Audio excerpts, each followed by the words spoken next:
శుక్లాం భరధరం విష్ణుం శశివర్ణం చతుర్భుజం ప్రసన్నవదనాయ సర్వవిఘ్నోపశాంతయే శ్రీరామ రామ రామేతి రమే రామే మనోరమే శాసనాం తత్తుల్య రామనామ వరాననే పదాభహత్తారం దాతారం సర్వసంపదాం లోకాభిరామం శ్రీరామం భూయో భూయో నమామ్యహం. సో ఈ శ్లోకాలతోనే ఈరోజు టాపిక్ ఏంటో మనకు అర్థమై ఉంటుంది. సో టాపిక్లోకి వెళ్ళే ముందు యశోధర మేడం ఒక చిన్న పాట పాడతారు. అందరికీ నమస్కారం. శాకాంబరికి అందరికీ స్వాగతం. రేపు అయోధ్యలో రామచంద్రుడిని మనం మళ్ళా స్థాపించుకుంటున్నాం. ఈ సందర్భంలో చక్కటి పాటతోటి ఈ ప్రోగ్రామ్ని స్టార్ట్ చేయాలని నేను గురువుగారిని కోరుకున్నాను. సో అందుకనే పాడుతున్నాం. సరి గ ప ద ని సా సా ని ద ప గరి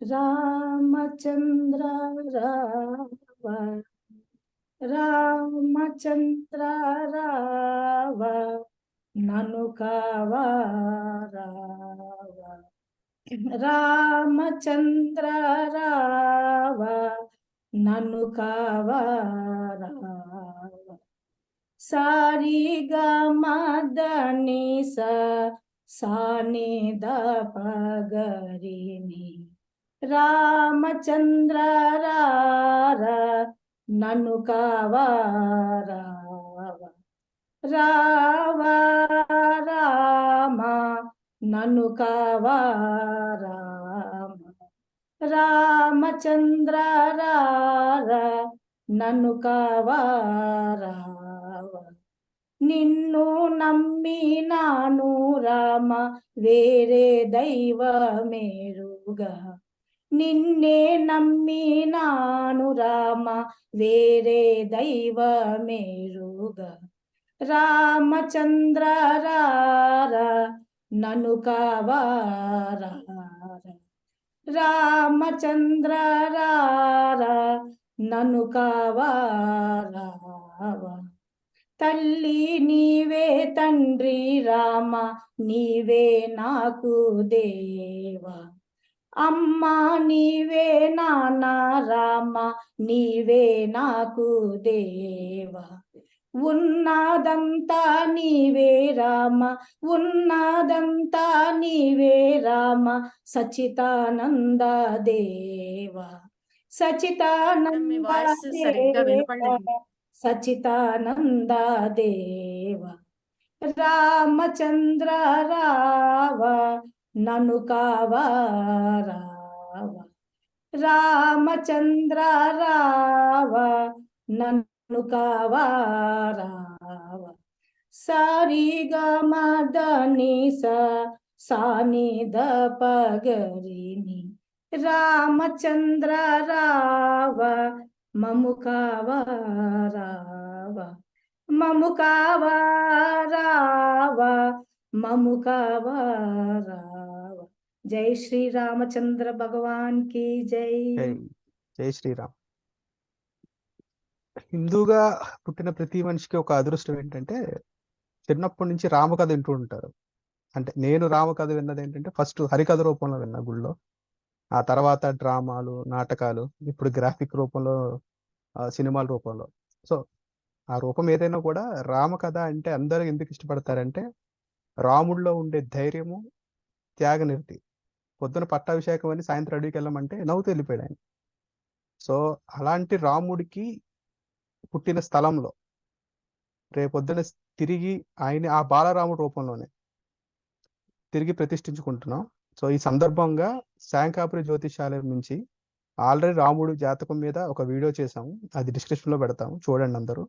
ఈ రోజు ఏంటంటే రాముడు రామాయణం గురించి అందరూ మాట్లాడాలి. సో ఇది ఓన్లీ భక్తులకు ఒక్కటే కాదు, సుధాకర్ సార్కి జ్ఞాన్ సార్కి కాదు, అందరూ మాట్లాడవచ్చు. కానీ ముందుగా మనం కుటుంబంలో పెద్దలు గౌరవించుకుంటాం కాబట్టి సో ముందుగా జ్ఞానేశ్వర్ సారు ఈ యొక్క చర్చకి శ్రీకారం చుడతారు. What to you Gnaneshwar sir?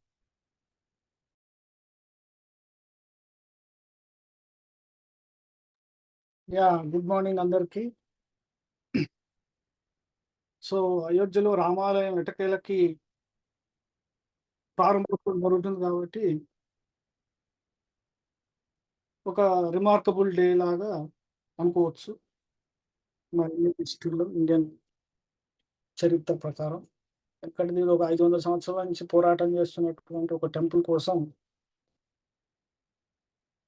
One of the long journey అనుకోవచ్చు అది, టెంపుల్ సాధించడం. సరే అది పక్కన పెడితే, సో ఈరోజు మాట్లాడాల్సింది ఏంది? రామాయణం, రాముడి గురించి. రాముడి గురించి మాట్లాడటం అంటే రాముడిది తెలియని వాళ్ళంటూ ఎవరు మనకు తెలిసి లేరు. ఎందుకంటే చిన్నప్పటి నుంచి పెద్ద అయ్యేది వరకు రాముడికి సంబంధించినటువంటి ఏదో ఒకటి ప్రతి విషయంలో ఉంటుంది. రామాయణం ఎందుకంటే భారతీయుల జీవన విధానంలో రామాయణం ఏంటంటే పార్ట్ ఆఫ్ ది లైఫ్ అంట. రామాయణం చదవాల్సినంత అవసరం లేదు. ఎందుకంటే రామాయణంలో ఉన్నటువంటి ప్రతి ఘట్టం, ప్రతి ముఖ్యమైనటువంటి విషయాలన్నీ జీవితంలో మనకు సామెతల రూపంలో కావచ్చు, లేకపోతే ఆచరణ రూపమే కావచ్చు, సా ఎన్నో విధాలుగా ఆ రామాయణాన్ని మన నిత్య జీవితంలో పెట్టుకుంటాం. ధర్మం గురించి మాట్లాడటం గాని, ఒక వ్యక్తి నీతి నియమాలు ఎలా ఉండాలంటాం గాని, ఒక రాజు ఎలా ఉండాలని గాని, ఒక భర్తలాగా ఎలా ఉండాలని గాని, ఒక వీరుడిలాగా. సో అన్ని రకాల క్యారెక్టరిస్టిక్స్ అంట. ఒక వ్యక్తికి ఉండాల్సినటువంటి రకరకాల క్యారెక్టరిస్టిక్స్‌లో రాముడికి ఉన్నటువంటి లక్షణాలు అవి. అందుకే రామాయణాన్ని రాసే ముందు ఇక్కడ ఒక చిన్న కన్‌ఫ్యూజన్ ఉంటుంది. కన్‌ఫ్యూజన్ అంటే రామాయణం అయిన తర్వాత వాల్మీకి రాసాడా? లేక రామాయణం జరుగుతుంటే వాల్మీకి రాసాడా? అనేది ఒక ఇది ఉంటుంది. అయితే వాల్మీకి ఎప్పుడైతే కావ్యం రాద్దామని అనుకుంటాడో, అంటే అది కూడా ఏంది, బ్రహ్మ ఆయనకు ఆదేశించిన తర్వాత ఒక కావ్యం రాయాలి. సో నారదుని ద్వారా సందేశం వచ్చిన తర్వాత ఒక ఉన్నతమైన కావ్యం రాయాలి. దానికి హీరో కావాలి. కావ్యం అంటే కావ్యాలలో లక్షణాలు ఉంటాయి. కావ్యము, ప్రబంధము, మహాకావ్యము, పురాణము, ఇట్లా రకరకాల సాహిత్య ప్రక్రియలు ఉంటాయి. ఒక్కొక్క ప్రక్రియకి ఒక్కొక్క లక్షణాలు కావాలి. సో వాల్మీకి ఎన్నుకున్నటువంటి కావ్యానికి లక్షణం ఏంటంటే ఒక ధీరోదాత్తమైనటువంటి హీరో కావాలి, నాయకుడు కావాలి. మళ్ళీ ఆ నాయకుడు ఎలా ఉండాలి అంటే ప్రపంచం ఇంతకు ముందు చూడనిటువంటి సార్ వాయిస్ చాలా లో వినపడుతుంది సార్. నా ఒక్కదానికేనా అందరికి? మీ దగ్గర మీ దగ్గర ప్రాబ్లం, మిగతా వాళ్ళందరికీ బాగానే ఉంది. స్పీడ్ అది దాన్ని వాల్యూమ్ పెంచుకోండి మీరు. సార్ బయటకి ఇవ్వండి. అయితే వాల్మీకి ఆయన ఎన్నుకున్నటువంటి, ఆయన ఊహించినటువంటి, ఇప్పుడు ప్రజెంట్ చెప్పాలంటే ఒక సినిమా డైరెక్టర్ ఏం చేశాడు? ఇంతకుముందు రైటర్స్ కథ రాసేవాళ్ళు, డైరెక్టర్ సినిమా తీశారు. అలా కాదు, డైరెక్టరే కథ రాసుకోవడం, సినిమా తీయటం. అలానే వాల్మీకి కూడా ఏం చేశాడంటే ఆయనకు ఒక ఉద్దేశం. ఆ ఉద్దేశం ఎలాంటిదంటే ఒక ప్రపంచం ఇప్పటి వరకు చూడనటువంటి వ్యక్తి, అలాంటి ఉదాత్తమైన గుణాలతోటి వీరుడు, కొన్ని అపురూపమైన లక్షణాలతోటి వ్యక్తి ఆ వ్యక్తి యొక్క చరిత్రని ఒక కావ్యంగా రాస్తే తన పేరు చిరస్థాయిగా ఉండిపోతుందనే ఉద్దేశంతో ఆయన వెతుకుతున్నాడు. అప్పుడు నారదుడు వచ్చినప్పుడు అడుగుతాడు, నేను ఇలాంటి లక్షణాలు ఉన్న వ్యక్తి కోసం చూస్తున్నాను కావ్యం రాయటానికి, ఎవరైనా ఉన్నారా భూమి మీద అడుగుతాడు. అంటే అప్పుడు నారదుడు పలానా వ్యక్తి ఈ ఇక్ష్వాకు వంశంలో ఉన్నటువంటి దశరథునికి కుమారుడు పుట్టాడు, ఇది ఆయన చరిత్ర అని చెప్పి. అంటే అప్పటికి రాముడికి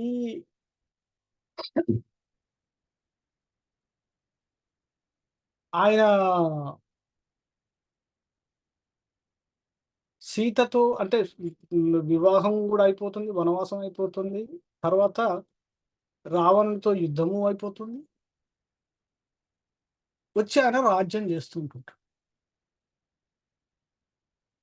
ఇప్పుడు ఇక్కడ రాముడి వయస్సు ఎంత అనేది ఒక మళ్ళీ క్వశ్చన్ మార్క్. సో రాముడు అన్నది మనకు తెలుసు, యుగాల ప్రకారం ఆయన త్రేతాయుగం జీవించాడని చెప్పి తెలుసు. మనకున్నటువంటి 4 యుగాల్లో, చతుర్యుగాల్లో కృతాయుగం, త్రేతాయుగం, ద్వాపర యుగం, ప్రస్తుతం కలియుగంలో ఉన్నాం. సో మనకున్నటువంటి సమాచారం ప్రకారం కృతాయుగం వచ్చేసి 17 లక్షల కొన్ని సంవత్సరాలు, త్రేతాయుగం వచ్చేసి 12 లక్షల సంవత్సరాలు, ద్వాపరం వచ్చేసి 8 లక్షల చిల్లర సంవత్సరాలు, ఇప్పుడు కలియుగం 4,32,000 సంవత్సరాలు. అంటే ఇప్పుడు కలియుగం 5,000 సంవత్సరాల్లో ఉన్నాం మనం. దీనికన్నా ముందు ద్వాపర యుగం ఉంది కాబట్టి ద్వాపర యుగం 8 లక్షల సంవత్సరాలు గడిచిపోయింది. అది ఇంకా దాని వెనక్కి వెళ్తే అప్పుడు త్రేతాయుగం వస్తుంది. అంటే పై చిలుకు లెక్కేసుకుంటే 10 లక్షల సంవత్సరాల ముందు అన్నమాట. ఏది రామాయణం, రాముడి యొక్క చరిత్ర. అయితే రాముడి యొక్క చరిత్ర రాయటానికి ముందు కూడా అలా అంటే మరి ఆయన వంశంలో రాముడు ఒక్కడే గొప్పవాడా అంటే ఎందుకు? రాముడి యొక్క రామాయణం అనేది మనకు తెలిసింది కాబట్టి రాముడు ఒక్కడే గొప్పవాడని. కానీ మిగతా కొన్ని సంహితలు, కొన్ని పురాణాలు, కొన్ని వేదానికి సంబంధించినటువంటి ఇతరత్ర వంశ చరిత్రలు చూసుకుంటే ఏమవుతుందంటే ఈయన వంశంలో ఉన్నటువంటి మహా గొప్ప గొప్ప చక్రవర్తులు ఉన్నారు. రాముడి వంశం, ఈయన సూర్యవంశం. సూర్యుని తర్వాత వీళ్ళ వంశంలో వచ్చినటువంటి మాందాత, శిబి, ఇక్ష్వాకు వంశం, ఈయన వంశం, రఘు, ఎంతో మంది గొప్ప చరిత్ర కలిగినటువంటి వీరులు ఉన్నారు. కాకపోతే మనకి లభించినటువంటి ఒక కావ్య రూపంలో రాముడి చరిత్ర మాత్రమే దొరికింది కాబట్టి మనం రాముడినే ఆదర్శంగా తీసుకుంటాం. రాముడే ఈ ధర్మానికి, ఆయనకు పేరు ఏంటంటే రాము విగ్రహవాన్ ధర్మ అంటారు. అంటే ధర్మానికి రూపమే ఈయన రాముడని కీర్తించే విధంగా కావ్యం. అది ఏమైందంటే ఆది కావ్యం అయింది. అంటే వేదాలు రాకముందు, వేదాలు లిఖితం చేయకముందు వచ్చినటువంటి లిఖితపూర్వకమైన కావ్యం ఏంటంటే రామాయణం. సో అందుకే అప్పట్లో ఉన్న జనాభాకి సాంస్కృతిక సాహిత్యానికి సంబంధించినటువంటి ఏ ఏ కళాకారులైనా తీసుకోండి, అందులో రామాయణం. అంటే రామాయణం అంతగా జనాల మెదల్లోకి వెళ్ళిపోయింది తరతరాల నుంచి. ఎప్పుడైతే ఆ కావ్యం బయటకు వచ్చిందో అప్పటి నుండి ప్రతి ఒక్కరికి, ముఖ్యంగా మన దేశమే కాదు, మన దేశం రాజులు ఆ రోజుల్లో ఉన్నటువంటి ప్రపంచంలో ఏ సామ్రాజ్యాన్ని పరిపాలిస్తున్నారో ప్రతి చోట రామాయణం ఉంది. అందుకే ఇప్పుడు ఇక్కడ మా దగ్గర హాంకాంగ్ దగ్గర ఉన్నటువంటి ఫిలిప్పీన్స్ దేశం కానీ, ఇండోనేషియా, వియత్నాం, థాయిలాండ్, ఇంకా కొన్ని కాంబోడియా, చిన్న చిన్న దేశాలు ఉన్నాయి దానికి ఆనుకుని ఉంటాయి. ఆ దేశాలన్నింటిలో రామాయణం వాళ్ళ నిత్య జీవితంలో పార్ట్. అది అక్కడ కూడా హనుమంతుడు వాళ్ళ జీవితంలో ఒక పార్ట్. వాటి రామాయణం సంబంధించినటువంటి చరిత్ర వాళ్ళ పాఠ్య పుస్తకాల్లో అంశంగా ఉంటుంది పిల్లలకు. ఈవెన్ సాంస్కృతిక కార్యక్రమాల్లో కూడా రామాయణం ఉంటుంది. సో మన ఇండియాలో కాదు, మిగతా దేశాల్లో కూడా దాని గురించి రామాయణం వెళ్ళిపోయింది ఆ రోజు. సారీ. సో రామాయణం అనేది అంతగా ప్రాచుర్యం పొందటానికి ఆయన వాల్మీకి రాసినటువంటి, అంటే ఆయన ఎన్నుకున్న విధానం, తర్వాత ఆ కథని చెప్పే విధానం అంటారు. ఆయన రాసే టైంకి సంస్కృతం సంస్కృతం కంటే ప్రాకృతం అని ఉండేదంట ఆ రోజుల్లో. ఎందుకంటే సంస్కృతంలో మళ్ళీ రకరకాల వర్షన్స్ ఉన్నాయి కాబట్టి, ఆయన ఎన్నుకున్న భాష ఏందంటే ప్రాకృతమైనా కూడా సరళమైన భాషను తీసుకుంది. అందుకే రామాయణం ఎన్ని సంవత్సరాలైనా కూడా ఇప్పటికీ సజీవంగా, ఇప్పటికీ ప్రతి మనిషికి ఎన్ని సార్లు విన్నా, మళ్ళీ వినాలా, ఎప్పుడు విన్నా కొత్తగానే ఉండేట్టు దాని యొక్క మహత్యం ఉంది. రామాయణం ఒక్కసారే చెప్పట్లేదు అది. ఎన్నో యుగాల నుంచి చెప్పుకుంటూ వస్తున్నాం. ఇక్కడ యుగాలంటే మళ్ళీ ఒక చిన్న ట్విస్ట్ అన్నమాట. ఎవరో అడిగారు ఈ క్వెషన్‌ని శంకరాచార్యులో, కంచి పరమాచార్యులు అనుకుంటా ఒకసారి. ఇప్పుడు ఈ యుగాలు కృతాయుగం, త్రేతాయుగం, ద్వాపరం, కలియుగం. సో, మనకున్నటువంటి పురాణాల ప్రకారం, ఈ కావ్యాల ప్రకారం కృతాయుగంలో విష్ణుమూర్తి వాడికి సంబంధించిన అవతారాలన్నీ ఉండేటివి. నారసింహ అవతారం, మత్స్యావతారం, కూర్మ అవతారం, వరాహ అవతారం, పరశురామ అవతారం, వామన అవతారం. ఇవన్నీ కృతాయుగానికి సంబంధించినటువంటి అవతారం. ఎందుకంటే కృతాయుగం స్పాన్ ఎక్కువగా ఉంది. దాని నిడివి ఎక్కువ. 17 లక్షల సంవత్సరాలు. ఇక త్రేతాయుగంలో మనకు కనిపించేది ఒకటే, పరశురాముడు ఉంటాడు, తర్వాత రాముడు ఉంటాడు. ఈ రెండే అవతారాలు. ఇక ద్వాపరం వచ్చేసరికి ఒకే ఒక అవతారం, అది కృష్ణ అవతారం. పరిపూర్ణమైన అవతారం లెక్క తీసుకో. ఇక ఈ కలియుగంలో ఏంటంటే కల్కి అవతారం ఒకటి మిగిలింది. అది కూడా ఎప్పుడు ఎండ్ ఆఫ్ ది కలియుగాంతంలో వస్తారని చెప్తున్నారు కాబట్టి, అది ఓకే. మనం మన జీవిత కాలం చూడం కాబట్టి మనకు తెలియదు. అయితే ఈ యుగాలనేటివి, టైం అనేది ఎప్పుడైనా రొటేషన్ గడియారం లాగా. ఎందుకంటే గడియారంలో సెకన్ల ముందు ఒకటి తిరిగితే నిమిషం అవుతుంది. నిమిషాల ముందు ఒక రౌండ్ వేస్తే గంట అవుతుంది. గంటల ముందు ఒక రౌండ్ వేస్తే 12 గంటలు అవుతుంది. అలానే భూమి ఒక భ్రమణం చేస్తే ఒక రోజు అవుతుంది. ఇలా కాలం అనేది అనంతమైనటువంటిది. ఈ అనంతమైన కాల విభజనలో సంవత్సరాలు, యుగాలు, ఈ యుగాలు కలిపితే ఒక మహాయుగం. మళ్ళీ మహాయుగానికి ముందు మధ్యలో యుగ సంధి, గ్యాప్ అంటారు దాన్ని. సో, దానికన్నా ముందు మళ్ళీ ఇంకో యుగం. ఇప్పుడు కలియుగం తర్వాత యుగ సంధి వస్తుంది. వచ్చిన తర్వాత ఏమవుతుంది, మళ్ళీ కొత్త యుగం మొదలవుతుంది. దానికి మన్వంతరాలని పెట్టుకుంటాం. ఇప్పుడు నడుస్తున్నటువంటి మన్వంతరం వైవస్వత మన్వంతరం. తర్వాత ఈ మన్వంతరాలన్నీ కలిపితే 14 మన్వంతరాలు కలిపితే ఒక కల్పం. కల్పాన్ని లెక్కేస్తే ఒక రోజులాగా తీసుకుంటే, అలాంటి 100 కల్పాలైతే బ్రహ్మకి ఒక రోజు. సో, ఇలా కాల విభజన చేసిండ్రు. కాల విభజన చేస్తే మరి అలా ఉన్నప్పుడు ఇప్పటికి ఎన్ని మహాయుగాలు అయిపోయింది. మహాయుగం అంటే 4 యుగాలు కలిపితే ఒక మహాయుగం. సో, ఈ మహాయుగాల్లో ప్రస్తుతం మనం నడుస్తున్నటువంటి మహాయుగం పేరు 28వ మహాయుగం. అంటే ఇప్పటికి 27 మహాయుగాలు అయిపోయాయి. అయితే శంకరాచార్య వారు ఒకసారి అన్నారన్నమాట. ఏమని? ఇప్పుడు మనం చదువుతున్నటువంటి వాల్మీకి రామాయణం 24వ మహాయుగంలో జరిగినటువంటి రామాయణము అని చెప్తారు. మళ్ళీ ఏం చెప్పారంటే, ఎప్పుడైతే ఈ యుగాలు మొదలవుతాయో, కృతాయుగం, త్రేత, ద్వాపరం మళ్ళీ మొదలైనప్పుడు, అలానే మళ్ళీ విష్ణువు ఏం చేస్తాడంటే ఆయన అవతారాల పరంపర కూడా మళ్ళీ జరుగుతుంది. మళ్ళీ కృతాయుగంలో ఇవే జరుగుతుంటాయి. మళ్ళీ త్రేతాయుగం వచ్చేసరికి ఈ రామావతారం, ద్వాపరం వచ్చేసరికి మళ్ళీ కృష్ణ అవతారం. సో, ఇలా జరుగుతూనే ఉంటాయని చెప్పి అదొక చర్చ. సో, ఒక మహాయుగంలో జరిగేటువంటి సంఘటనలు రిపీట్.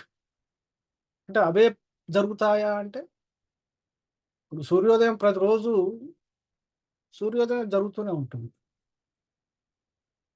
కాలానుగుణంగా వర్షాలు ఎప్పుడు రాలో వర్షాలు పడుతూనే ఉంటాయి. అంటే ప్రతిదీ రిపీట్ ఒక ఒక ఫ్రీక్వెన్సీ అంటుంది. ఒక టైం ప్రకారం రిపీట్ అవుతుంటుంది ప్రతి సంఘటన. ఇది కూడా అంతే అనుకోవాల్సి ఉంటుంది. ఎందుకంటే ఈ కాలానికి సంబంధించినటువంటి మనకు ఎలాంటి సాక్ష్యాధారాలతో ఎవరు నిరూపించలేరు. సాక్ష్యం అంటే ఏ సాక్ష్యం ఉంటుందది? ఏదో వ్రాతపూర్వక సాక్ష్యమా? ప్రత్యక్ష సాక్ష్యం అయితే ఎవరు చేయలేరు. కొన్ని మనం మెదడుకి అర్థం కావు, అర్థం చేసుకోలేదు. సో, వాటి గురించి ఎళ్ళకుండా ఏందంటే, సో, రామాయణాన్ని మన జీవితంలో దాన్ని ఎలా అన్వయించుకుంటాం అనేది ఇంపార్టెంట్. ఏదైనా గానీ మనిషికి ఏమి ఇచ్చాడంటే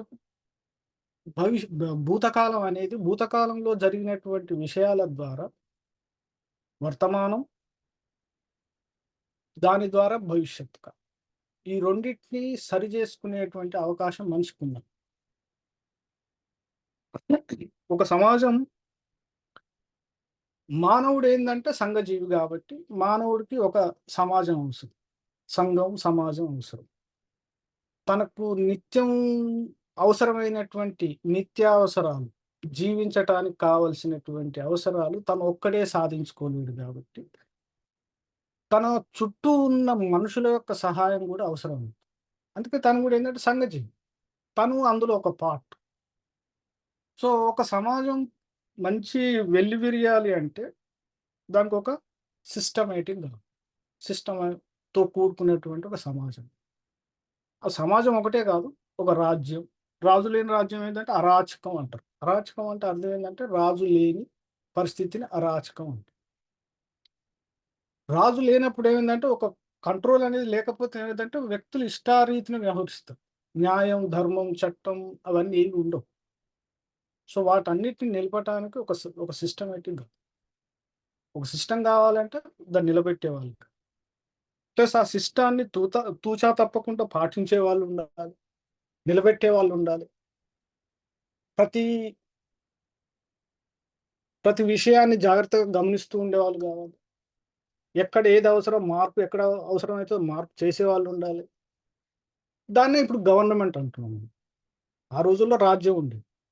సో, ఆ రాజ్యానికి ఉదాహరణ అంటే మనుషులకి, ప్రజలకి ఎలాంటి భేదభావం లేకుండా అంటే పక్షపాతం లేకుండా తన, మన అని, పర అని భేదం లేకుండా అందరికీ సమన్యాయం ఉండేటువంటి పాలన అందించిన వాళ్ళల్లో మనకున్నటువంటి కావ్యాల ప్రకారం వాల్మీకి రాసినటువంటి రామాయణంలో ఆయన ఆ రోజుల్లో ఆ రాముని కాలంలో ఉన్నటువంటి మిగతా రాజ్యాల గురించి చెప్తూ ఈ రాముడి యొక్క పరిపాలనని రామ రాజ్యంలో ఉన్నటువంటి పరిస్థితుల్ని ఆ రామాయణంలో వర్ణిస్తారు. సో, అదేమైందంటే ఒక ఆదర్శంగా ఇతరులకు దీన్ని పాటించాలి అనే ఉద్దేశంతోటి మిగిలిపోయింది.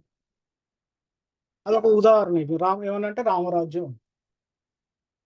అంటే అర్థమైంది పరిపాలన అనేది ప్రజలకి పక్షపాతం లేకుండా అందించడం రాజు యొక్క లక్ష్యం. సో, రాజు ఎలా ఉండాలి? ధర్మంగా వ్యవహరించాలి. సమాజంలో ఉన్నటువంటి మామూలు వ్యక్తుల అభిప్రాయాలకు గూడా వెలుగివ్వాల్సి ఉంటుంది అనే ఉద్దేశంతో ఉన్నటువంటి రాజు. అందుకే ఒక చాకలి అన్న చెడు మాటలకి నమ్మి భార్యని వనవాసానికి పంపించేస్తాడు. బహిష్కరణ వనవాసం కాదది. ఒక రకంగా చెప్పాలంటే దేశ బహిష్కరణ.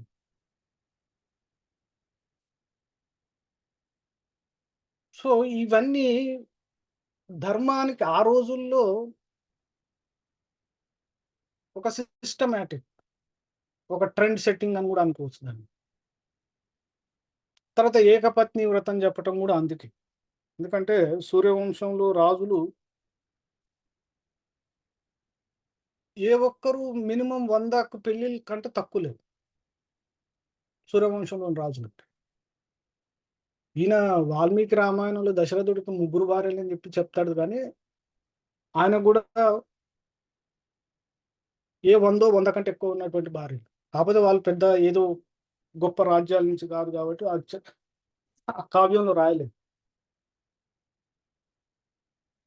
సో విచ్చలవిడి అంటే ఈ రాజులు ఎంతో మంది స్త్రీలను వివాహం చేసుకుంటున్నారు అని చెప్పి దాన్ని అడ్డుకట్ట వేయటానికి అని చెప్పి ఇతను ఏకపత్ని వ్రతం అని చెప్పి పెట్టుకుంటాడు. వాళ్ళ దాంట్లో నిషేధం యాక్చువల్ చెప్పాలంటే. సూర్యవంశంలో ఏకపత్ని వ్రతం అనేది ఉండకూడదు, లేదా? తర్వాత సూర్యవంశంలో ఉన్నటువంటి శాపం ఏంటంటే వాళ్ళకి సంతానం కోసం సమస్య,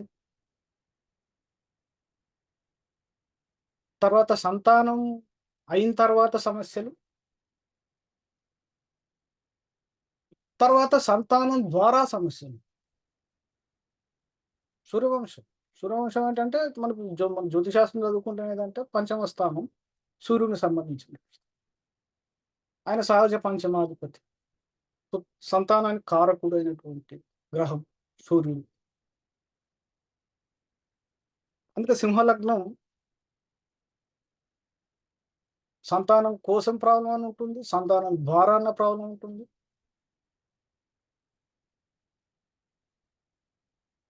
సో అది సూర్యవంశం యొక్క శాపం. తర్వాత రామావతారం కూడా అదేదో మామూలుగా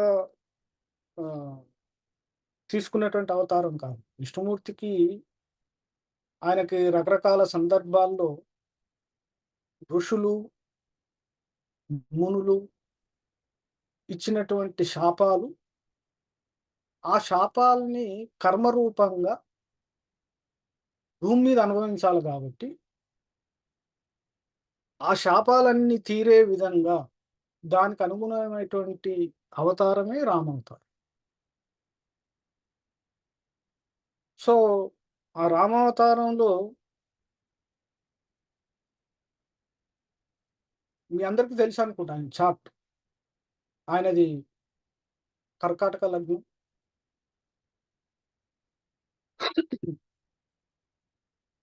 ఆయన పుట్టిన మాసం వచ్చేసి మధుమాసం, దాన్ని చైత్రమాసం అంటాం. సంస్కృతంలో మధుమాసం అంటారు. చైత్రమాసం, శుక్లపక్షం, పునర్వసు నక్షత్రం, నవమి తిథి. కర్కాటక లగ్నంలో చంద్రుడితో పాటు గురువు. తర్వాత ఆయనకి 2వ స్థానంలో రాహు, 4వ స్థానంలో అంటే తులారాశిలో శని, తర్వాత 7వ మకరంలో కుజుడు,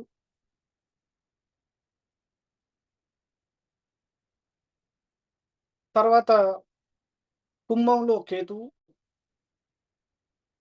అంటే అష్టమంలో కేతు, తర్వాత 9th శుక్రుడు బుధుడు,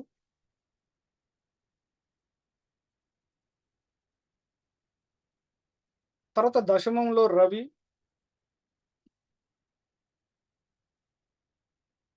ఇది ఆయన యొక్క గ్రహాల యొక్క స్థితి. మళ్ళీ ఇందులో కొన్ని వాదోపవాదాలు ఉన్నాయి. ఎందుకంటే చైత్రమాసం నవమి తిథి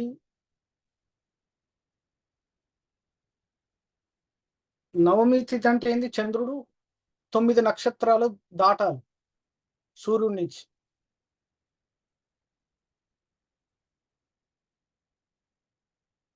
నేను జ్యోతిశాస్త్రం అర్థం చేసుకుంటే తెలుస్తుంది ఇక్కడ. నవమి తిథి అంటే ఏంటిదంటే సూర్యుడి నుంచి 12 డిగ్రీలు రోజుకి ఆయన చంద్రుడి యొక్క ఏంటంటే 12 డిగ్రీలు మారుతాం. సో 12 × 90 12 × 8 12 × 8 అంటే 96 డిగ్రీల దూరంలో ఉండాలి ఎవరు? చంద్రుడు.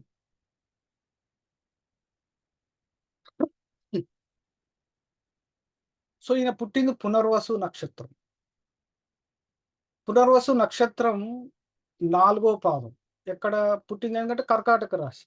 కర్కాటక రాశిలో పునర్వసు నక్షత్రం 4వ పాదం మాత్రమే ఉంటుంది. ప్లస్ ఈయనది రాముల వారి లగ్నం ఏంటంటే వర్గోత్తమ లగ్నం. వర్గోత్తమ లగ్నం అంటే మళ్ళీ నవాంశలు కూడా లగ్నం, అదే లగ్నం, కర్కాటక లగ్నమే అవుతుంది. సో లగ్నం వర్గోత్తం అవ్వాలంటే మళ్ళీ డిగ్రీస్ ఎక్కడ ఉండాలి? 3 డిగ్రీల లోపు ఉండాలి. పునర్వసు నక్షత్రం కాబట్టి చంద్రుడు కర్కాటకంలో పునర్వసు 4వ పాదంలో మాత్రమే ఉండాలి. లగ్నం యొక్క డిగ్రీ కూడా అదే పునర్వసు 4వ పాదం. చంద్రుడు ఉండేటువంటి స్థితి కూడా 4వ పాదం, అదే పునర్వసు. కాబట్టి వర్గోత్తమైనటువంటి నవాంశ లగ్నంలో కూడా చంద్రుడు అక్కడే ఉంటాడు. అయితే నవమి తిథికి మనకు కావాల్సిందంటే 96 డిగ్రీల పైన ఉండాలి సూర్యుడికి చంద్రుడికి. 96 డిగ్రీలు ఉండాలంటే పునర్వసు నక్షత్రం ఎక్కడ ఉంటుందంటే, పునర్వసు నక్షత్రం కర్కాటక రాశిలో ఉన్నటువంటి మొదటి పాదం మేషం నుంచి, అంటే మేషం 0 డిగ్రీస్ తీసుకుంటే ఇది 93 డిగ్రీల లోపు ఉంటుంది పునర్వసు పాదం. సో మరి నవమి తిథికి 96 డిగ్రీల లోపు ఉండటం కుదరదు. సో అందుకేంటంటే కొంతమంది దాని మీద చర్చ వాదోపవాదాలు చేసి రవి మేషంలో కాదు, కొంతమంది రాసిన ప్రకారం ఏంటంటే రవి ఎక్కడ ఉన్నాడంటే 3వ పాదం, అశ్విని 3వ పాదం అని చెప్పి రాశారు. ఎందుకు 3వ పాదం? 10 డిగ్రీల దగ్గర, అంటే పరమోచ్చ రాముల వారు కాబట్టి ఆయనకి రవి మేషరాశిలో 10 డిగ్రీల దగ్గరనే ఉంటాడు, అంటే 3వ పాదం ఏంటి దగ్గర ఉంటాడు. సో అలా లెక్కేసుకుంటే ఏమవుతుందంటే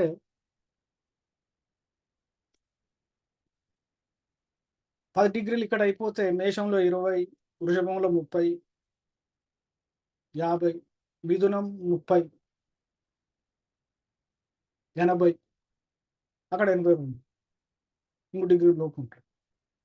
సో నవమి తిథికి ఈ సూర్యుడికి చంద్రుడికి మధ్యలో ఉన్నటువంటి దూరం సరిపోదు. అదొక వాదోపవాదం. ఇక రెండో వాదం ఏంటంటే, మనకున్నటువంటి హోరాశాస్త్రం గణిత సిద్ధాంతం ప్రకారం 9 గ్రహాల్లో 8 గ్రహాలు ఒకే డిగ్రీ మీదకి వస్తాయి. ఎప్పుడు? యుగం ఆరంభం అయినప్పుడు, కృతాయుగం మొదలైనప్పుడు, త్రేతాయుగం మొదలైనప్పుడు, ద్వాపర యుగం మొదలైనప్పుడు, కలియుగం మొదలైనప్పుడు. ఇంకా శ్రీకృష్ణ భగవానుడు కూడా ఆయన నిర్యాణం చెందిన రోజు, అంటే ఈ 8 గ్రహాలు మేషరాశిలో 0 డిగ్రీస్ మీద ఉన్నప్పుడే ఆయన భూమి నుంచి నిష్క్రమించాడు శ్రీకృష్ణ భగవాన్. అది ద్వాపరం ఎండ్, కలియుగం స్టార్ట్ అయింది అక్కడి నుంచి. అంటే యుగం స్టార్ట్ అనేది ఎలా లెక్క కట్టంటే మనకు ఉన్నటువంటి నవగ్రహాల యొక్క కదలికలే మనకు కాలాన్ని చెప్తాయి. సో తర్వాత ఈ మధ్యలో ఉన్నటువంటి భూమి యొక్క అక్షం మారటం, సూర్యుడి యొక్క ఈ నవగ్రహ మండలం మొత్తం కలిపి సూర్యుడి యొక్క స్థితి కూడా దాంట్లో ఎవ్రీ 2000 చిల్లర సంవత్సరాలకి ఒక్కొక్క డిగ్రీ మారటం, కొన్ని గణితానికి సంబంధించినటువంటి లెక్కల ప్రకారం ఏంటంటే ఈ సూర్యచంద్రుల మధ్యటువంటి దూరం అనేది అటు ఇటు మారుతుంది. ఒక్కొక్క యుగానికి ఒక్కొక్క యుగం నుంచి యుగం అక్కడ ఉన్నప్పుడు 0 దగ్గర ఉంటుంది. ఇప్పుడు మీరు ప్రతి సంవత్సరం చూసుకోండి, ప్రతి సంవత్సరం మన శ్రీరామనవమి రోజు సూర్యుడు ఎక్కడ ఉంటాడు, చంద్రుడు ఎక్కడ ఉంటాడు చూడండి, మీకే తప్ప. ఇప్పుడు రేపు వస్తుంది కదా, రేపు ఉగాది ఎప్పుడు ఉంది? ఏప్రిల్ మార్చ్ ఎండ్లో ఉంది. సో మార్చ్ ఎండ్లో చూడండి, సూర్యుడు మేషరాశిలోకి ఎంటర్ అవుతాడు ఎప్పుడంటే మన ఇంగ్లీష్ క్యాలెండర్ ప్రకారం ఏప్రిల్ 14 మాత్రమే ఎంటర్ అవుతాడు. ఇది మేషంలో 0 డిగ్రీస్కి వస్తుంది 14 తారీఖు. మరి శ్రీరామనవమి ఎప్పుడు చేస్తున్నాం మనం?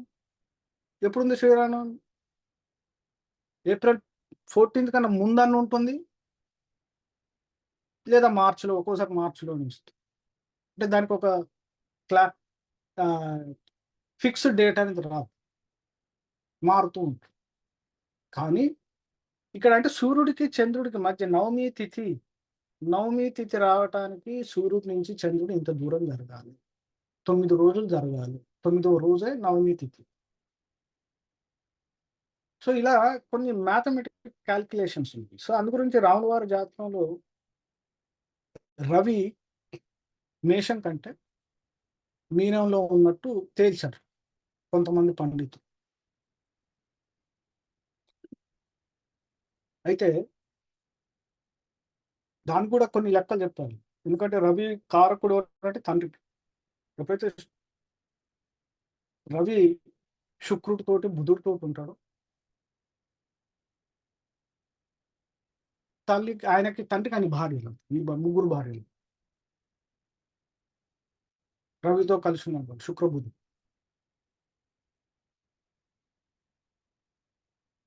ఇక తర్వాత ఒకప్పుడు మా పూర్వకాలం మేము జ్యోతిషం మొదలుపెట్టిన రోజుల్లో, జ్యోతిషం నేర్చుకునేటప్పుడు ఏంటంటే ప్రతి గురువు మాకు ఏం చేసి ఫస్ట్ మొదలుపెట్టేది రాముల వారి జాతకం, తర్వాత కృష్ణుల వారి జాతకం. సో రాముల వారి జాతకంలో ఉన్నటువంటి యోగాలు ఏంటి, అవి ఎలా పనిచేస్తాయి, ఎలా ఉన్నాయని చెప్పి ఉదాహరణలతో సహా చెప్పేవాళ్ళం. సో ప్రతి ఒక్క జ్యోతిష విద్యార్థికి రాముల వారి చార్ట్ అనేది ఇంపార్టెంట్. దాని నుంచి ఎన్నో నేర్చుకోవచ్చు. ఎందుకంటే అన్ని రకాల ఆల్మోస్ట్ ఎన్నో రకాల యోగాలు ఉన్నాయి. పంచమహాపురుష యోగాలు, తర్వాత లగ్నంలో చంద్రుడు, లగ్నాధిపతి లగ్నంలోనే ఉంది.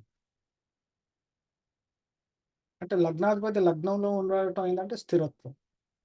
ఈ రోజుల్లో ఏం చెప్తాం, సెల్ఫిష్ అంట. ఆయన కూడా సెల్ఫిష్. దేని సెల్ఫిష్? ధర్మాన్ని పాటించడంలో సెల్ఫిష్. తర్వాత 9th లార్డ్ లగ్నంలో ఉన్నాడు, గురుడు. గురుడు 9th లార్డ్ కాబట్టి భాగ్యాధిపతి లగ్నంలో ఉంటే తండ్రి ఇతని పట్ల విపరీతమైన ప్రేమ. తర్వాత ఇతను గురువులకి ఉత్తమ శిష్యుడు. ఎప్పుడైతే 9th లార్డ్ అనేది ఏంటంటే గురువుకు సంబంధించినట్టు, తండ్రికి సంబంధించినటువంటి, పెద్దలకు సంబంధించినటువంటి భావం, ధర్మానికి సంబంధించినటువంటి భావం. దాని అధిపతి లగ్నంలో ఉంటే ఏంటంటే ఆ వ్యక్తికి దాని పట్ల అవినాభావ సంబంధం. గురువులు కానీ, తండ్రి కానీ, పెద్దలు కానీ అందరూ ఇతన్ని విపరీతంగా ఇష్టపడేవాళ్ళు, మెచ్చేవారు.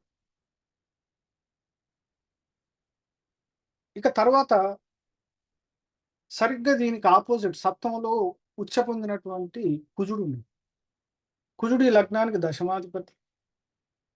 దశమాధిపతి మళ్ళీ కేంద్రంలో. ఇక్కడ కేంద్రాధిపత్య యోగాలు వస్తాయి. కేంద్రాధిపత్య యోగాలు అంటే చరలగ్నం అయినటువంటి కర్కాటక రాశికి దశమం యొక్క అధిపతి కుజుడు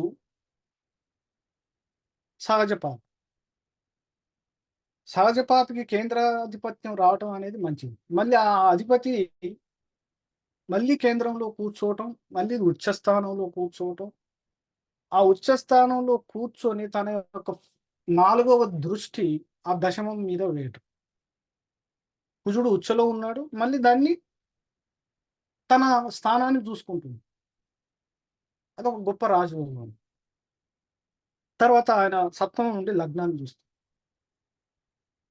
ఇక్కడ లగ్నాధిపతి లగ్నం, తర్వాత భాగ్యాధిపతి గురుడు లగ్నంలో ఉన్నాడు. తర్వాత పంచమాధిపతి కూడా కుజుడు అన్నమాట. పంచమాధిపతి కుజుడు సప్తములో ఉండి పూర్ణ దృష్టి అంటే సప్తమ దృష్టి లగ్నం మీద ఇస్తుంది. అంటే లగ్నానికి 1వ భావం, 5వ భావం, 9వ భావం అంటే ధర్మ త్రికోణం అంటుంది. ఈ ధర్మ త్రికోణానికి సంబంధించినటువంటి భావాధిపతుల యొక్క దృష్టి లగ్నం మీద పడటం, ఆయన అందుకే రామో విగ్రహవాన్ ధర్మ.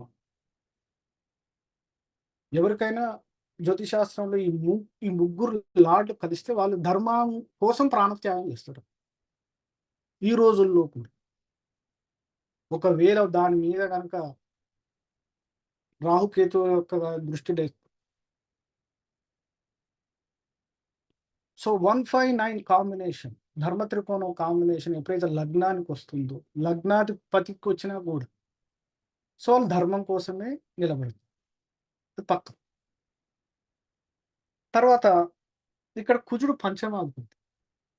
ఎప్పుడైతే పంచమాధిపతి లగ్నాన్ని చూసినా, పంచమాధిపతి లగ్నాధిపతిని చూసినా, లగ్నాన్ని కానీ లగ్నాధిపతిని, లేదా లగ్నాధిపతి వెళ్ళి పంచంలో కూర్చుంది, ఈ పరాశర మహర్షి చెప్పినటువంటి యోగాలు, ఈ యోగాలు ఏం చేస్తాయంటే మనిషిని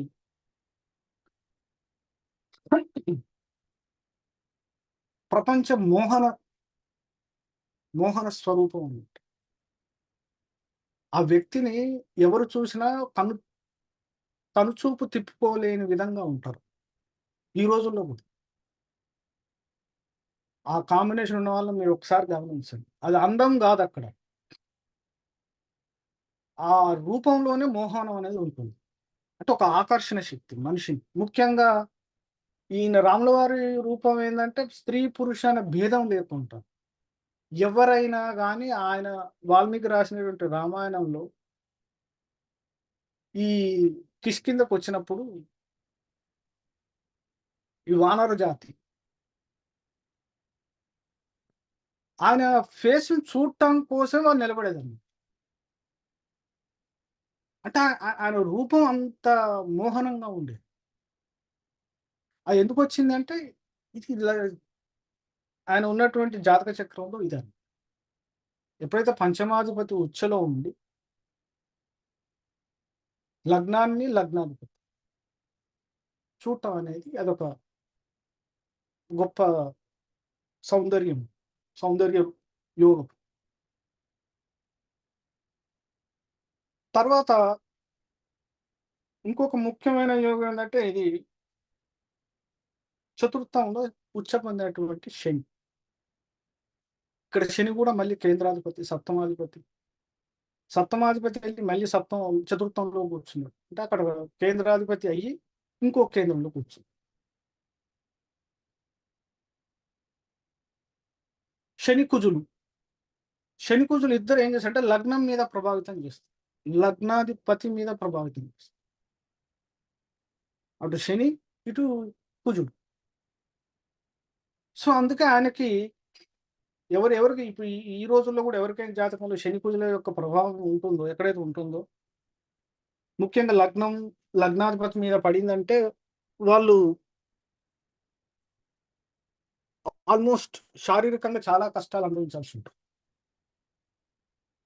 సుఖాలకు దూరంగా ఉండాల్సి ఉంటుంది. అందులో చతుర్థంలో శని ఉండి ఏం చేశాడు, ఖచ్చితంగా వనవాసం. ఈ రోజుల్లో వనవాసం అంటే ఏదో ఫారిన్కి వెళ్ళిపో, పుట్టినరోజు వదిలేసి వేరే దగ్గరికి వెళ్ళి, అది శుభయోగంకి వెళ్ళిపోయినాడు. ఆ రోజుల్లో అది దుర్యోగం. సో శని చతుర్థం నుండి లగ్నాన్ని చూస్తూ ప్లస్ దశమాన్ని చూస్తూ తర్వాత 6వ స్థానాన్ని కూడా చూస్తాడు ఆయన. శని ఉచ్చలో ఉన్నటువంటి శని. ఇక్కడ ఇంకొక యోగం ఉంటుంది. శని ఉన్న రాశి అధిపతి శుక్రుడు. ఎందుకంటే తులారాశి కాబట్టి తులారాశిలో శని ఉచ్చ, అదొకటి.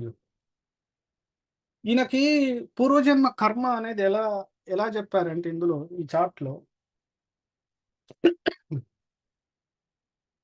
మనిషికి ఏంటంటే కర్మ అనేది దశమ స్థానం చెప్తుంది. ఈయన ఎందుకు కర్మ క్లియరెన్స్ కోసం ఎందుకు అవతారానికి వచ్చాడంటే అక్కడ కుజుడు దశమాధిపతి అయి సప్తంలో ఉంటాడు. సప్తం అంటే ఏంటంటే మిగతా ప్రపంచం కోసం, తన కోసం కాదు. ఈయన చేసే ప్రతి కర్మ ఏంటంటే ప్రపంచం కోసం. సప్తంలో ఉంది, దశమాధిపతి సప్తంలో ఉంటాడు. తర్వాత సప్తంలో ఉండి ఆ దశమాధిపతి ఉచ్చ ఎక్కడ సప్తం ఉంది. మళ్ళీ ఆ సప్తమాధిపతి ఓరు శని, ఆయన ఉచ్చ. ఎక్కడ? చతుర్థంలో, ఇంకో కేంద్రంలో శని. శని ఉన్న రాశి అధిపతి శుక్రుడు, ఆయన ఉచ్చ.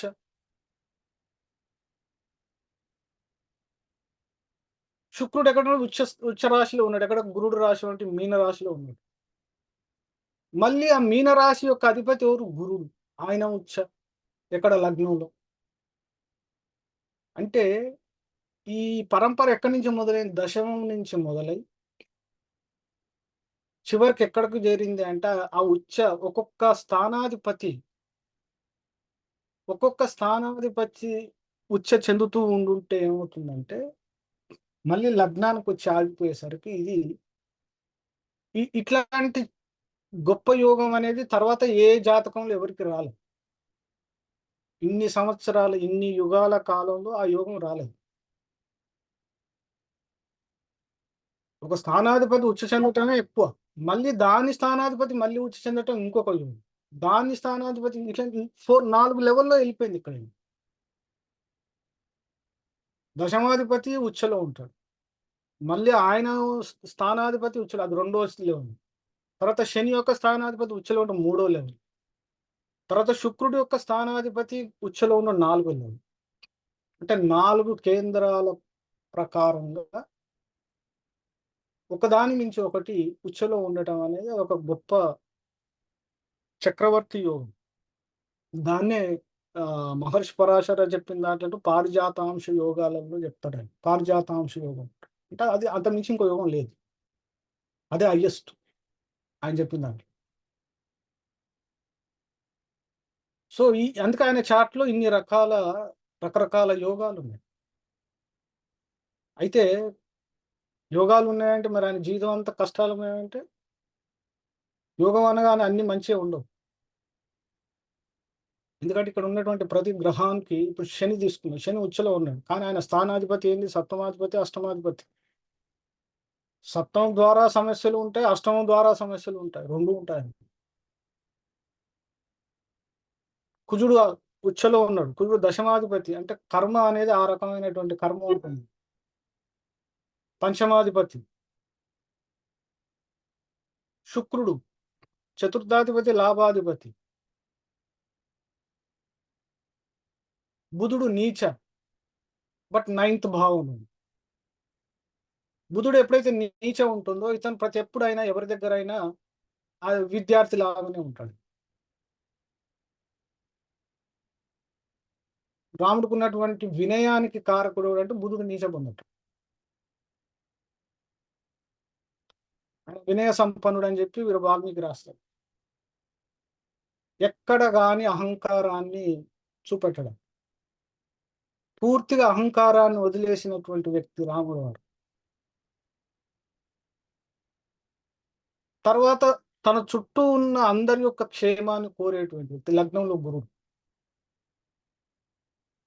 తర్వాత చతుర్థంలో శని. చతుర్థం అంటే ఏంటంటే సింహాసనం. శని ఎక్కడుంటే దానికి ఆ భావానికి సంబంధించినటువంటి కారకత్వాలు తొందరగా ఇవ్వడు. నీకు అర్హత ఉన్నప్పుడు మాత్రమే ఇస్తాడు. శని యొక్క లక్షణం అదంటే. దాని అర్థం ఏంటంటే దానికోసం చాలా తప్పించాలి, చాలా కష్టపడాలి, అర్హత సంపాదించుకోవాలి. శని ఉచ్చ ఉన్నాడంటే చతుర్థం లాంటి సింహాసనం అనాయాసంగా రాదు.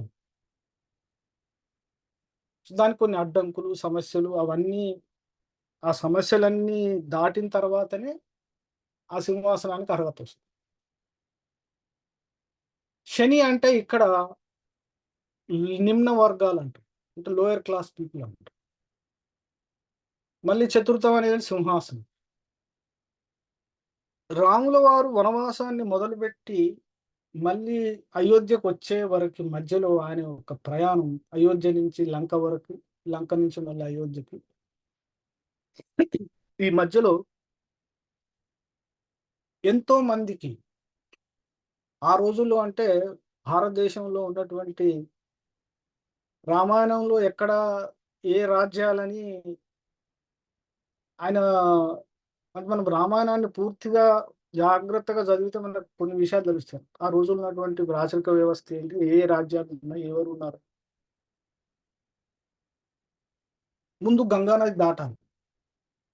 ఫస్ట్ ఆయన ఎక్కడవుతాడు? అయోధ్య నుంచి గంగా దగ్గరకు వస్తాడు. గంగ దగ్గరకు వచ్చిన తర్వాత ఆయన ఎంటొచ్చినటువంటి పరివారాన్ని, సైన్యాన్ని అంతా వెనక్కి పంపించేసి ఇక్కడి నుంచి మేము గంగ దాటేస్తామని చెప్పి ఆ గంగ అవతల ఉన్నటువంటి ప్రాంతానికి అంటే ఒక సామంతరాజు. ఎవరు? గుహుడు. గుహుడు అనేవాడు ఈజ్ జస్ట్ పడవ నడిపేవాడు కాదు అతను. అక్కడ ఉన్నటువంటి ఆ ఈ రోజు చెప్పాలంటే అది ఒక ట్రైబల్, ఒక గిరిజన తెగ. అంటే గంగా నది ఒడ్డున ఉన్నటువంటి ప్రాంతాన్ని నమ్ముకొని జీవించేటువంటి వాళ్ళది ఒక సామంత రాజ్యం. దానికి రాజు ఈ గుహుడు. సో ఇలా రాముల వారు ఇలా వనవాసానికి వెళ్తున్నారు. చక్రవర్తి కావాల్సిన అతను వదిలేసి వెళ్తున్నాడంటే తనే పడవ తీసుకొని ఇతని కోసం వెయిట్ చేస్తాడు గంగ దగ్గర. అతన్ని పడవ దాటిన తర్వాత గుహునికి ఏంటంటే గుహునితోటి అతని నివాసంలో వెళ్ళటం, ఉండటం, అతనితో భోజనం చేయటం అనేది ఏంటంటే ఆ రోజుల్లో ఒక చక్రవర్తి ఈ ట్రైబల్ జాతులతో కూర్చొని తినటం అనేది ఒక గొప్ప విషయం ఆ రోజుల ప్రకారం. అంటే ఈయన ఒక చక్రవర్తి అయి ఉండి మిగతా వాళ్ళను కూడా వాళ్ళని సమాజంలో వీళ్ళకి ఇంత వాల్యూ ఇవ్వాల్సి ఉంటుంది అని చెప్పటం కోసం అని చెప్పుకోవచ్చు. శని చతుర్థం ఉచ్చ స్థితిలో. అలానే వాలి సుగ్రీవుల చరిత్ర చూసుకోండి. వాళ్ళిద్దరి మధ్య గొడవలు ఉంటే ఒకరిని తీసేసి రాజ్యాన్ని సుగ్రీవునికి అప్పచెప్పేసి వాని రాజ్యాన్ని సుస్థిరం చేసి వాడికి అప్పచెప్పేసి, అలానే విభీషణుని రావణుని చంపిన తర్వాత విభీషణ పట్టాభిషిక్తుని చేసి రాజ్యాన్ని అతనికి ఇచ్చేసి నీకే పరిపాలన. అంటే ఇతను ఎక్కడికి వెళ్ళి ఎక్కడ యుద్ధం చేసినా ఎంతమందిని చంపినా తన కోసం, తన చక్రవర్తి తనం కోసం కానీ రాజ్యాన్ని ఇతనిలో కలుపుకోవాలని కానీ లేదా దాన్ని తన ఆధీనం తెచ్చుకోవాలని కాకుండా ఇతరుల కోసం, ఇతన్ని నమ్ముకున్న వాళ్ళ కోసం వాళ్ళకి రాజ్యాభిషేకం జరిగేటువంటి సహాయ సహకారాలు అందిస్తాడు. అది చతుర్థంలో ఉన్నటువంటి శని యొక్క లక్షణం.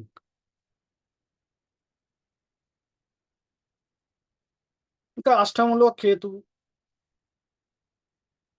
కాకపోతే ప్రాబ్లం ఏంటి అక్కడ ఏంటంటే రాహు కేతువులతోటి ప్రాబ్లం. రాహు సెకండ్లో ఉండటం కుటుంబ పరంగా. రాహు ఎప్పుడైతే సింహరాశిలో ఉంటాడో తండ్రికి ప్రాబ్లం. తండ్రి యొక్క మరణాన్ని ఇతను దగ్గరుండి చేయాల్సిన కార్యక్రమాలు చేయలేకపోవడం, మిస్ అయిపోతాడు అన్నమాట వనవాసం మీద.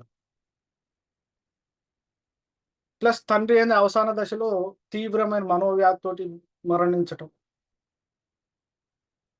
ఆయన దశరథ ఆయన చక్రవర్తి.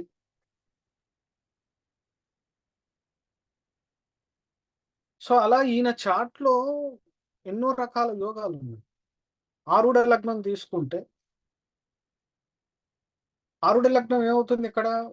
ఒక సిద్ధాంతం ప్రకారం ఆరుడ లగ్నం ఇదే అవుతుంది, కర్కాటకమే అవుతుంది. ఆరుడ లగ్నాన్ని ఉచ్చ పొందినటువంటి గ్రహం చూసిన లేదా ఉచ్చలో ఉన్నటువంటి గ్రహం ఆరుడ లగ్నంలో ఉన్నా అది చక్రవర్తి. మీ చాట్లలో కూడా చూసుకోండి. ఎవరికి ఆరుడ లగ్నాన్ని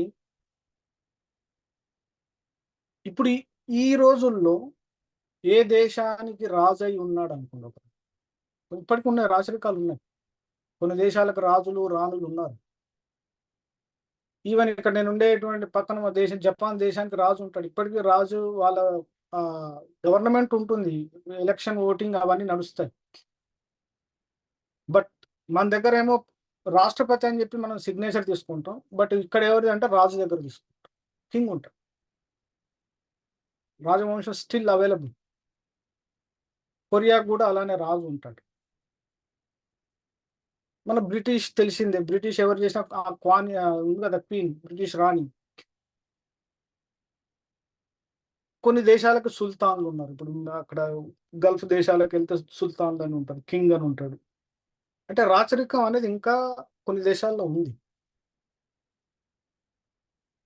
వాళ్ళు ఆ రాచరికం దాంట్లో పుట్టే వాళ్ళ సంతానానికి లేదా ప్రజెంట్ ఉన్నటువంటి కింగ్ గాని, క్వీన్ గాని ఆ చార్ట్‌లో ఏంటంటే అలాంటి యోగాలు ఉంటేనే వాళ్ళు ఆ వంశంలో ఆ సంతానంగా పుడతారు. మీకు వాళ్ళ చార్ట్ తీసుకొని చూస్తే అర్థమవుతుందండి. చక్రవర్తి యోగాలు, మహారాజు యోగాలు ఎలా ఉంటాయి అని, ఎలా కనిపిస్తాయి. రాములవారి జాతకంలో ఇవన్నీ యోగాలు ఎందుకున్నాయంటే ఇ ఇన్ని రకాల గ్రహాల యొక్క కలయిక, గ్రహాల యొక్క పొందిక అనేది మనకు క్లియర్‌గా కనిపిస్తుంది.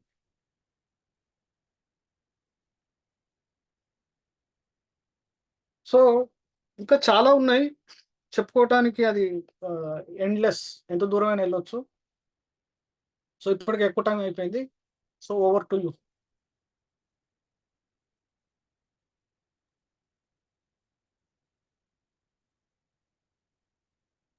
Thank you so much sir. రామాయణాన్ని చాలా తక్కువ సమయంలో ఆవిష్కరించారు. సో మనం నెక్స్ట్ వీడియో